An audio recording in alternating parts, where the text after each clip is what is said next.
Ouais. Bon, alors, dans l'autre vidéo, je vous ai parlé de la bourgeoisie de droite, voilà, qui pétait un câble, qui avait très très peur de la violence délinquante. Bon, ok. Bon, effectivement, c'est pas bien la violence délinquante, effectivement. Mais c'est pas une raison pour abandonner la social-démocratie, ok. Bon. Mais il y a un autre problème, c'est que c'est la bourgeoisie de gauche, c'est-à-dire la bourgeoisie de droite et la bourgeoisie de gauche sont main dans la main, d'accord, dans leur haine de la violence, dans leur peur de la violence finalement. Et ça leur fait voter des conneries. Ça, c'est un truc qu'avait identifié Pasolini dans ses bouquins. C'est-à-dire, voilà, l'espèce de fascisation des esprits de la bourgeoisie, cette espèce d'uniformisation sentimentale finalement. Car la bourgeoisie est incapable d'avoir de hauts sentiments. C'est pour ça qu'elle a peur de la violence. Bon. Bon, alors, la bourgeoisie de gauche nous parle souvent de violence policière. Bon, alors ça c'est pareil, mais c'est une blague. La violence policière. Non mais la police n'a jamais été aussi peu violente, peu violente. Non mais à l'époque de mes parents, mais les keufs, mais ça y allait. Hein. Je me souviens, ça c'est un truc dont je me souviendrai toujours. C'est c'est un vieux qui m'avait dit, il m'avait dit, moi le jour où les flics m'ont tabassé, le jour où les flics m'ont mis une branlée, ils m'ont sauvé la vie. Ils m'ont sauvé la vie. Et c'est des paroles dont je me souviens parce que à chaque fois que je vois un fait divers d'un mec qui se fait rafaler à coups de calache, souvent ça arrive souvent des mecs de 20 ans qui se font rafaler par des balles de calache. Je repense à ces paroles. Je me dis, mais ce mec-là, si ça se trouve, s'il s'était fait tabasser par les flics, eh ben, ça lui aurait sauvé la vie. Pourquoi? Parce que le mec qui m'a dit ça, quand il était gamin, quand il était ado, il faisait des conneries. Vous voyez? Il faisait des cambriolages, il piquait des trucs. Et un jour, les keufs l'ont chopé. Ils lui ont mis une branlée. Ils ont dit, si tu continues tes conneries, la prochaine fois, on tapera plus fort. D'ailleurs, bah, qu'est-ce qu'il a fait, le mec? Il s'est rangé des voitures. Il a cherché un boulot, il s'est trouvé un boulot, il s'est trouvé une belle petite femme, il s'est acheté une belle petite maison, il s'est fait un beau petit foyer, il a une vie parfaite avec une famille parfaite. Et il m'a dit, quand il était vieux, il m'a dit, le jour où les keufs m'ont mis une branlée, ils m'ont sauvé la vie. Vous voyez? Je veux dire, et c'est terrible parce que quand j'entends des histoires de mecs, de trafiquants de drogue qu'on retrouve rafalés, des mecs de 20 ans qu'on retrouve rafalés à coups de calache, je me dis, si ces mecs-là, si à 12 ans, ils avaient pris, quand ils ont commencé le deal à 12 ans, s'ils avaient pris une branlée des keufs, bah, peut-être qu'ils seraient encore vivants, peut-être qu'ils auraient arrêté leur conneries, qu'ils ne se seraient pas enfoncés dans la criminalité, et qu'ils auraient arrêté leur conneries. Parce que qu'est-ce qu'ils font les keufs avec ces gamins aujourd'hui?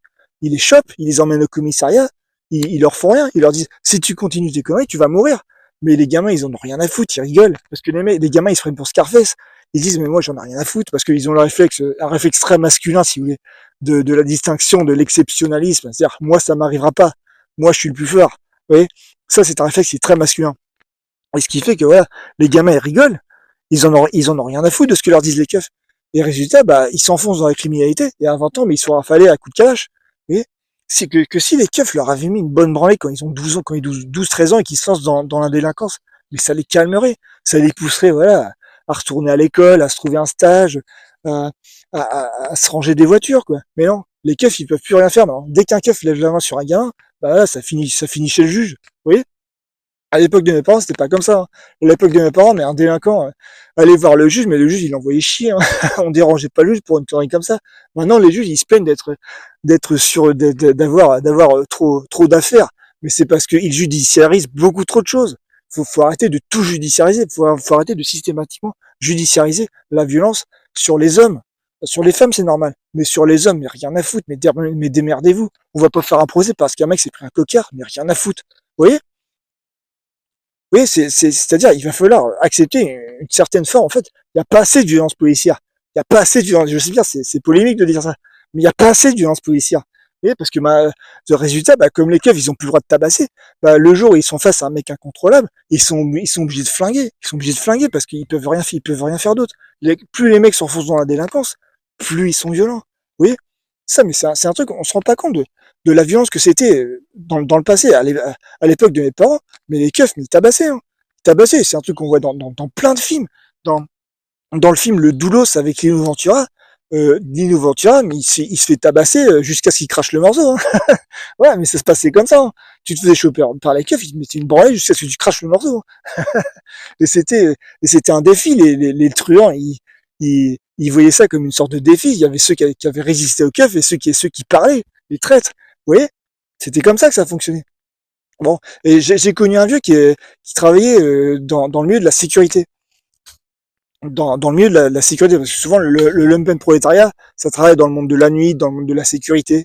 Bon, et j'ai connu un vieux qui était qui avait participé à l'équipe de sécurité de Valéry Giscard d'Estaing, qui était président de la République dans les années 70. Mais le nombre de trucs hallucinants qu'il m'a raconté, mais aujourd'hui, mais c'est plus possible. Genre, à l'époque de Giscard, mais les gardes du corps de Giscard, mais c'était open bar. Dès qu'il y avait un militant communiste qui venait faire chier pour dérouler une banderole, pour interrompre un meeting, mais les mecs le chopaient, ils lui fracassaient la gueule. Voilà, ça faisait pas les gros titres des journaux, hein. Et même les mecs, ils frappaient des journalistes. Ils frappaient des journalistes. C'est-à-dire un journaliste qui faisait trop chier, qui était trop collant, mais il le prenait, il le mettait dans un coin, il lui mettait des calottes.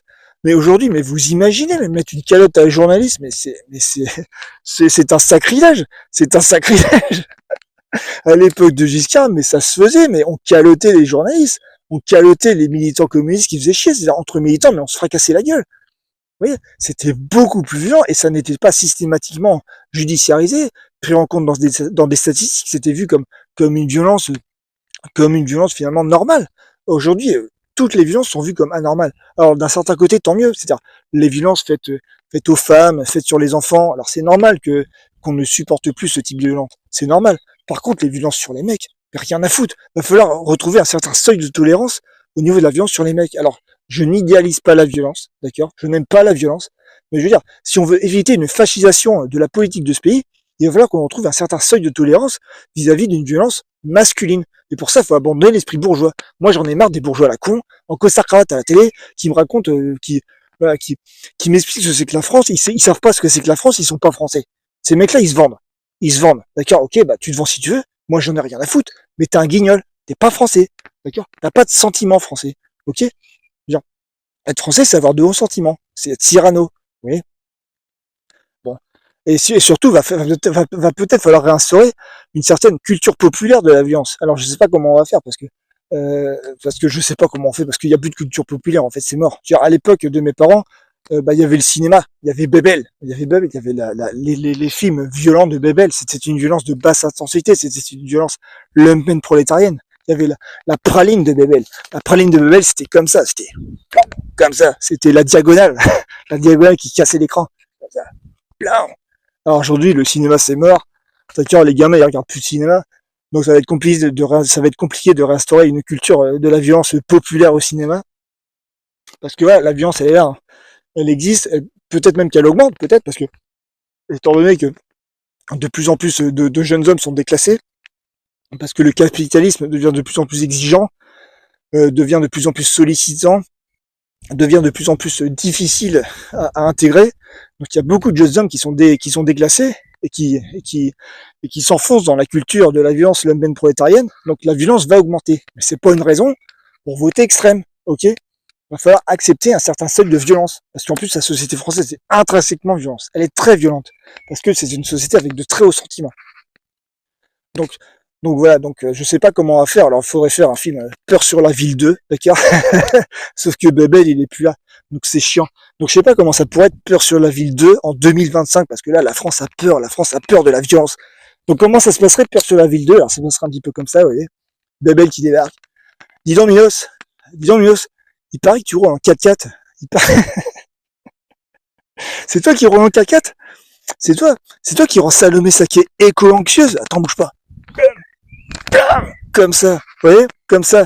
En fait, les coups de poing BS, c'était des coups de poing bidons. Ça permettait de codifier la violence. Et à l'époque, comme les mecs regardaient des films de Bebel dans les boîtes de nuit, mais les mecs, ils se bagarraient comme Bebel. C'est-à-dire, ils se mettaient des coups de poing bidons comme ça, comme ça. Du coup, ouais, il n'y avait pas grave conséquence au bagarre, en fait. Il n'y avait pas de casse. Vous voyez? Regardez, je vais vous le faire. Eh, dis donc, Minos, c'est toi. C'est toi qui laisses le robinet ouvert quand tu te laves les dents. C'est à cause de toi que Lucie Chaumette, il faut qu'elle suive les recommandations du GIEC et qu'elle doit prendre que 3 douches par jour. C'est à cause de toi? Ok, d'accord, bouge pas. Blam comme ça, comme ça. Ouais, la praline de Bével, la diagonale, la volonté du héros, comme ça, blam, comme ça. Ouais, je vais vous la faire. Et dis donc, Minos, c'est toi qui siffles les Parisiens dans la rue et qu'à cause de toi, Alice Coffin, elle a plus de feuilles sur son carnet de pervenche, elle peut plus mettre de PV au sagouin qui siffle les Parisiennes. Attends, bouge pas. Vous voyez? Ouais, ça ressemblerait à ça, Peur sur la ville 2. Car alors, il n'y a plus de bébelles, c'est chiant. Bon, mais bon, c'est pas grave, c'est facile de faire les coups de poing belle. Alors, les coups de poing belle, c'est pas comme ça, hein. Parce que sinon, tu te démontes l'épaule. Donc, c'est comme ça, le poing ouvert comme ça. C'est des coups de poing complètement bidons, hein. C'est des coups de poing de cinéma, hein. C'est comme ça.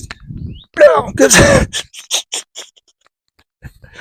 Donc, on va peut-être faire instaurer une culture populaire de la violence. Voilà, histoire de la codifier, histoire de la genrer, ok? Alors, on va pas faire Peur sur la ville 2, hein, parce qu'il y a plus bébé, hein. Parce qu'après le coup de poing, là, bébé, il cabotine, hein. C'est-à-dire, après, faut cabotiner, hein. Ce nez qui, ce nez qui d'un quart d'heure entuleux me précède, m'interdit d'être aimé même par une LED. Ouais, mais non, en 2025, il n'y a plus de LED, ça n'existe pas, elles sont toutes belles. Toutes les Roxane sont des 10 sur 10. Donc voilà, ça marche plus. Donc voilà. Donc je ne sais pas comment faire pour établir une culture populaire de la violence. Mais en tout cas, voilà. C'est pas parce que la violence augmente qu'il faut paniquer comme ça, qu'il faut avoir peur. D'accord. La société française est moins violente qu'avant. Elle est moins violente qu'avant. Bon. Mais nous sommes moins tolérants vis-à-vis de la violence. Tant mieux, tant mieux. Mais c'est pas une raison pour voter comme des cons. Ok? Bon, juste ça.